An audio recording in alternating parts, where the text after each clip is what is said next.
एक 60 साल का व्यक्ति उसके ऊपर इश्क का खुमार कुछ इस कदर चढ़ जाता है कि वो माँ और उसकी लड़की के साथ संबंधों में आ जाता है। लेकिन गजब तो तब हो जाता है कि जब वो व्यक्ति उन दोनों के अफेयर के चलते या फिर कहें कि किसी और वजह से वो इस दुनिया को ही छोड़ करके चला जाता है। इसका खुलासा तो जब पुलिस करती है तब यकीन होता है कि वाकई एक इंसान, और वो भी एक बुजुर्ग व्यक्ति, इस कदर इस हद तक जा सकता है, ये हर किसी को गवारा नहीं गुजर रहा था। आखिर असली वजह क्या थी? आखिर वो व्यक्ति गया तो गया कहाँ, जो कि एक माँ बेटी दोनों से संबंध बना रहा था। उसकी जिंदगी में किसी भी प्रकार की अब कमी नहीं थी। पैसे की तो कमी नहीं थी, साथ ही साथ उसकी जो जरूरतें थी जिस्मानी, वो भी पूरी हो रही थी। अब ये सारा सिलसिला तो चल रहा था। अब ऐसे ही वक्त गुजर रहा था, लेकिन अचानक से एक रोज वो गायब होता है तो सारा मामला ही पलट जाता है। आखिर उस इंसान की इतनी जिंदगी सुंदर कैसे थी, और आखिर ये वजह क्या थी कि उसकी जो लड़की थी वो भी उसके हत्थे चढ़ जाती है। नमस्कार, प्रणाम, मैं अविनाश। इंफॉर्मेशन सफर के एक नए एपिसोड में आज मैं जिस कहानी के साथ आप लोगों के बीच में आया हूँ, ये अपने आप में वाकई गजब की है। इस घटना को आप ध्यान से सुनिएगा और अपनी राय कमेंट में जरूर लिखिएगा। आपसे एक विनती है, एक गुजारिश है कि चैनल को सब्सक्राइब कर दीजिएगा, क्योंकि इसके लिए आप लोगों का मैं तहे दिल से शुक्रिया अदा करूंगा। और आप लोगों के प्यार और सपोर्ट की हमें बहुत ज़रूरत है, क्योंकि चैनल नया है। तो आप लोग अपना प्यार और सपोर्ट बनाए रखें, चैनल को सब्सक्राइब कर दें, वीडियो को लाइक कर दें। कहानी की शुरुआत करते हैं। दरअसल सच्ची घटना की शुरुआत उत्तर प्रदेश के रायबरेली जिले से होती है। रायबरेली में एक परिवार रह रहा होता है, जिसमें एक औरत होती है जिसका नाम गीता होता है, और एक उसकी लड़की होती है। ये दोनों माँ और बेटी दोनों एक साथ रहती हैं और इनका वक्त बड़ा ही अच्छे से कट रहा था। जो गीता होती है, इसका पति कुछ समय पहले ही, यानी कि लगभग आज से 6-7 साल पहले ही वो इस दुनिया को छोड़ करके चला गया था। अब इधर जो गीता थी वो अकेली थी, अपनी लड़की के साथ गुजारा किया करती थी। उसके पास जो भी पैसे रुपए थे उससे काम वो अपना चला रही थी। बाकी जो घर था उसको किराए पे उसने चढ़ा रखा था। 3-4 लड़कियां होती हैं जो मिल करके उसके घर को लगभग 6,000 के रेंज पे ले ली थी उसको। उसी से उनका गुजारा हुआ करता था। साथ ही साथ जो गीता होती है वो भी काम धाम थोड़ा बहुत किया करते थे, उसी से उनका गुजारा चल रहा था। सब कुछ इनके जीवन में सही चल रहा था, वैसे ही वक्त कट रहा था। लेकिन एक दिन जो उसकी लड़की होती है प्रिंसी, रात को सोई होती है और अचानक से उसकी नींद खुल जाती है। और जब नींद खुलती है तो उसके घर में से ही उसको कुछ अजीबे आवाज सुनाई देती है। दरअसल जब वो अपने बगल में देखती है तो उसकी माँ होती नहीं है। तब उसको बड़ा ही अजीब सा लगता है कि आखिर उसकी माँ है कहाँ, और उसको जो आवाजें सुनाई दे रही थी शायद उससे उसको डर भी लग रहा था। अब इसी यही वजह थी। अब इधर लड़की जो थी वो परेशान थी।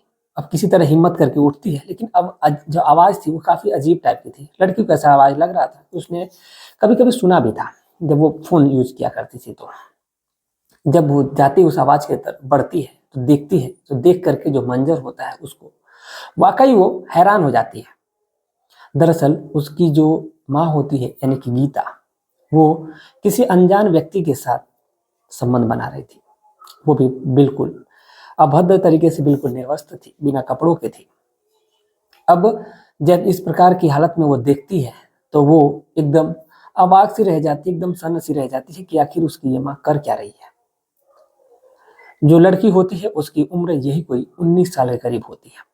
अब उसके समझ नहीं आ रहा था कि वो करे तो क्या करे। अब वो चुपचाप वहीं पर खड़ी होकर के देखती है कुछ देर तक, और ये सिलसिला, ये दौर उनका चल रहा होता है और लास्ट तक चलता है। जब खत्म हो जाता है तो फिर लड़की आकर के अपने रूम में सो जाती है, और फिर वो भी आकर के, गीता भी सो जाती है। अब जो गीता होती है उसकी प्रति जो उसकी लड़की की नज़र है वो बदल जाती है। अब वो अपनी माँ को कुछ अजीब नज़रों से ही देखने लगती है कि उसकी माँ गलत है, वो बदचलन है, इस प्रकार की नज़रों से वो देखती है। लेकिन आखिर वो कर भी क्या सकती थी? जो भी था, जो भी गुजारा हो रहा था उसकी माँ की वजह से ही हो रहा था। अब इसलिए वो कुछ बोलती नहीं है। अब ऐसे ही वक्त करता है, कुछ समय बीत जाता है, यानी अब सिलसिला, यह दौर अब आगे बढ़ने लगता है। लेकिन जो व्यक्ति होता है, आखिर वो कौन होता है? ये दिमाग उसकी लड़की के दिमाग में खटक रहा था। लेकिन उसका भी सॉल्यूशन उसको एक दिन मिल जाता है, जब वो लड़की एक दिन में ही अपने स्कूल से घर आ जाती है और दरवाजा जो कि अंदर से लॉक होता है। अब उसको ये लगता है कि उसकी माँ दरवाजा लॉक करके चली गई है, इसलिए उसके पास भी एक चाबी होती है। वो दरवाजे को खोल लेती है और खोल करके अंदर आती है। अब अंदर आती है तो अंदर से फिर वही कारनामा शुरू होता है। ऊपर कमरे से आवाज आ रही थी, क्योंकि जो घर था वो 3rd फ्लोर तक का था। तो उसी में जब अपने वो कमरे की तरफ बढ़ती है तो उसकी माँ के कमरे से आवाज आ रही थी। अब जब उधर बढ़ती है तो फिर वो नज़ारा खिड़की से देख लेती है और देख करके वो बिल्कुल बेचैन हो उठती है। उसके अंदर भी अब धीरे धीरे कहीं ना कहीं की उसका जो माहौल है शरीर का वो बदलने लगता है। अब वो बड़ी ही बेसब्री से, बड़ी ही बेताबी के साथ उस दोनों को देख रही होती है और देखती है कि ये तो कोई और नहीं बल्कि इसी के गांव का रहने वाला एक व्यक्ति है, जिसका नाम रामू होता है। रामू उसी के गांव का रहने वाला होता है। और जब उसको देखती है तो देख करके उसको बड़ा अजीब सा लगता है। लेकिन उन दोनों के को देख करके जो लड़की होती है खुद पे कंट्रोल नहीं कर पाती है और किसी तरह कंट्रोल करके वो अपने कमरे में जाती है। फिर वो शांत होकर के बैठ जाती है। अब ये सिलसिला उन लोगों का, वो लगभग बहुत देर तक साथ रहते हैं। फिर रामू चला जाता है। जब रामू चला जाता है तो इधर जो गीता होती है वो अपने लड़की के कमरे की तरफ बढ़ती है तो देखती है कि गीता आकर के बैठी हुई है। वो पूछती है कि तुम कब आई। तब इस पर जो लड़की होती है वो कहती है कि जब तुम गुलछर्रे उड़ा रही थी तभी का आई हो। तब जैसे ही गीता इस प्रकार की बातें सुनती है वो बिल्कुल भौचक्की रह जाती है। अब इसलिए वो कुछ बोलती नहीं है और फिर वो अपनी लड़की को समझाती है कि देख तेरे पिताजी चले गए। और फिर तमाम बातें अपनी लड़की को समझाती है। जो लड़की होती है वो कुछ बोलती नहीं है। लेकिन जो रामू होता है वो एक दिन जब गीता के साथ संबंध बनाता है तो फिर उसकी लड़की की नज़र भी उस पर पड़ जाती है। लड़की जो होती है उसको देखता है रामू तो वो बेचैन सा उठता है। अब धीरे धीरे कहीं ना कहीं अब एक बार दो बार देखता है। अब ऐसे ये सिलसिला, ये दौर अब शुरू हो जाता है उसकी लड़की को देखने का, यानी कि प्रिंसी को देखने का। जैसा नाम था वैसे ही वो खूबसूरत थी। प्रिंसी को देखता है तो वो सोचता है कि ये क्यों ना इसके साथ भी इस प्रकार का ही काम करे। अब इसीलिए अब वो परेशान सा हो उठता है और वो गीता को की तरफ अब कम, लेकिन प्रिंसी की तरफ ज्यादा लगाव लगाता था। जब गीता घर पे नहीं होती थी तो वो प्रिंसी के पास आया करता था। अब कहीं ना कहीं ये सिलसिला, ये दौर अब शुरू हो जाता है और वो गीता के को छोड़ करके अब धीरे धीरे प्रिंसी के करीब आ गया था। अब पता नहीं कब वो इतना प्रिंसी के करीब आ जाता है, गीता को भनक तक नहीं लगती है और वो अब प्रिंसी के साथ शारीरिक संबंध बनाता है। लेकिन अब ये धीरे धीरे कहीं ना कहीं अब ये बात गीता को पता चल जाती है। अब जैसे ही गीता को ये बात पता चलती है तो गीता एक दिन लड़की और सुनी जो रामू होता है, रामू और प्रिंसी संबंध बना रहे होते हैं तो जो गीता होती है वो देख लेती है और जब देखती है तो रामू पे भड़क जाती है और उसको डांटने फटकारने लगती है। लेकिन जो गीता होती है वो भी कहती है तो फिर रामू सुनता नहीं है। वो कहता है कि चाहे मैं तेरे साथ करूं या तेरी बेटी के साथ, मजा तो दोनों में, तुझसे ज्यादा तेरी बेटी मजा देती है। अब जैसे इस प्रकार की वो बातें करता है तो वो गीता गुस्सा हो जाती है। अब उसको ये बात रास नहीं आती है, लेकिन आखिर वो कर भी क्या सकती थी, क्योंकि वो खुद भी गलत थी और उसकी लड़की भी अब गलत हो गई थी। अब उसके सामने कोई ऑप्शन ही नहीं था। अब जब भी रामू का मन होता था तो आता था, तो कभी प्रिंसी के साथ तो कभी उसकी माँ यानी गीता के साथ संबंध बनाता था। अब ये सिलसिला, ये दौर अब आगे बढ़ने लगा था। अब ऐसे ही जब वक्त कटता है सब कुछ इनके जीवन में अब सही चलने लगता है। अब एक दिन जो गीता है वो फोन करती है। अब गीता जो थी वो बीच में रामू से मतलब रखना बिल्कुल बंद कर देती है। लेकिन जब रामू होता है प्रिंसी के साथ तो फिजिकल होता ही था, लेकिन साथ ही साथ उसको गीता की तलब थी रहती थी कि कब वो गीता के साथ संबंध बनाएगा, क्योंकि गीता को उसकी चस्का लग चुका था, वो उसके बिना रह नहीं पाता था। और साथ ही साथ जो गीता थी अपनी लड़की को भी मना कर देती है डांट फटकार करके, तो फिर अब रामू के पास कोई ऑप्शन ही नहीं बचता है। लेकिन एक दिन वो फोन करती है रामू को गीता और कहती है कि मुझे तुमसे मिलने का मन कर रहा है। रात का वक्त होता है और वो बुलाती है उसको। रामू तो इसी फिराक में था ही कि वो कब बुलाए और कब वो चला जाए। उसको ये लगता है कि हो सकता है कि वो रह नहीं पा रही होगी मेरे बिना, इसलिए मुझे बुला रही है। अब इसीलिए रामू पहुंच जाता है और पहुंचने को तो पहुंचता है, लेकिन अब वहां पर कुछ और ही कारनामा हो जाता है। रामू गीता होती है कमरे में और उसकी लड़की भी होती है प्रिंसी वहीं पर। ये दोनों वहीं पर होती हैं और बिल्कुल दोनों रामू को देखते ही अपने अपने कपड़े निकालने लगती है और रामू उन पर टूट पड़ता है। अब फिर उस रात क्या होता है ये तो पता ही नहीं चलता है।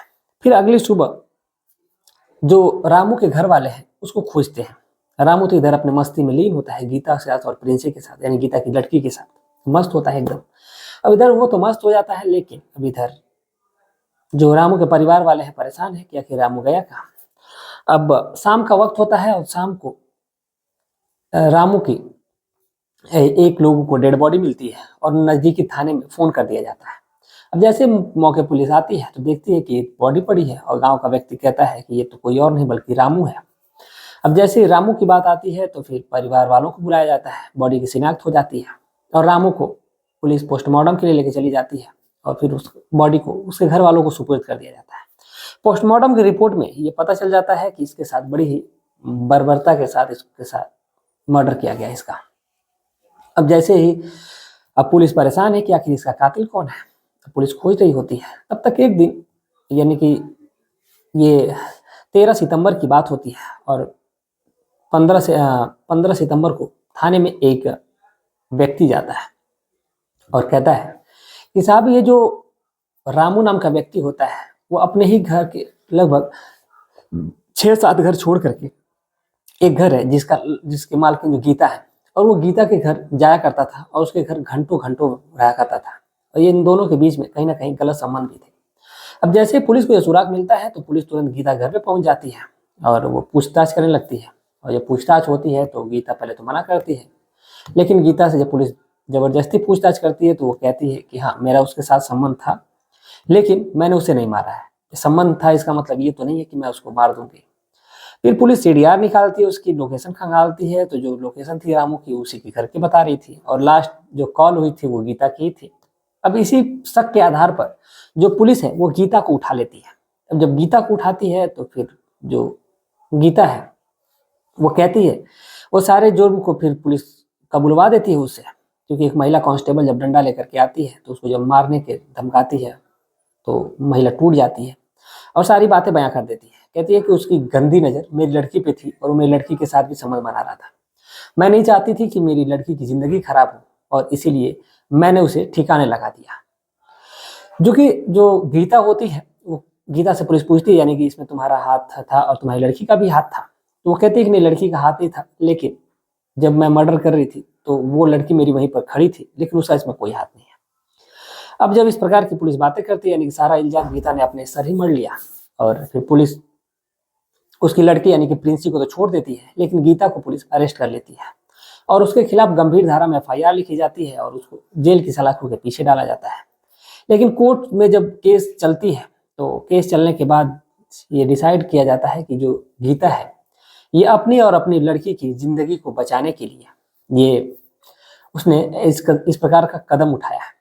क्योंकि जो लड़की होती है 19 साल तो उसकी उम्र एक्चुअल होती है, लेकिन जो पुलिस की जो रिपोर्ट बनती है और जो आधार कार्ड होता है उसमें अभी वो 18 साल की कंप्लीट नहीं हुई थी। अमूमन जो लड़कियों की उम्र है वो कम करवाई जाती है या फिर लड़कों की उम्र भी स्कूल में कम कराई जाती है, तो उसकी उम्र अभी 18 साल पूरे होने में लगभग यही कोई 5 या 6 दिन का भी वक्त बचा हुआ था आधार कार्ड के मुताबिक, तो इसलिए लड़की नाबालिग भी हो जाती है। अब इसीलिए रामू के ऊपर भी ये पॉस्को एक्ट का सीधा सीधा मामला था, रेप का। अब इसीलिए जो गीता है वो अब ज्यादा दिन जेल में नहीं बल्कि उसको लगभग यही कोई 1 साल के करीब की जेल हुई है और तमाम जो धाराएं हैं जो भी वकील ने बहस करी हो, और उसके बाद जो गीता है वो जेल से बाहर आ जाएगी और अपनी लड़की के साथ फिर अपना वक्त गुजारेगी। तो ये थी आज की पूरी कहानी और आप क्या सोचते हैं इस पूरे घटनाक्रम के बारे में, अपनी राय कमेंट में जरूर दीजिएगा। साथ ही साथ जितनी औरतें अगर इस कहानी को सुन रही होंगी या फिर आदमी जो भी सुन रहा, जो जितने भी भाई हमारे सुन रहे होंगे वो खास तौर से ध्यान रखेंगे इन चीज़ों का और बारीकी से आप क्या सोचते हैं अपनी राय कमेंट में जरूर लिखिएगा। मिलते हैं एक और सच्ची घटना के साथ, तब तक के लिए हमें इजाजत दीजिए। जय हिंद, जय भारत। चैनल को सब्सक्राइब करना ना भूलिएगा और साथ ही साथ वीडियो को लाइक भी करिएगा।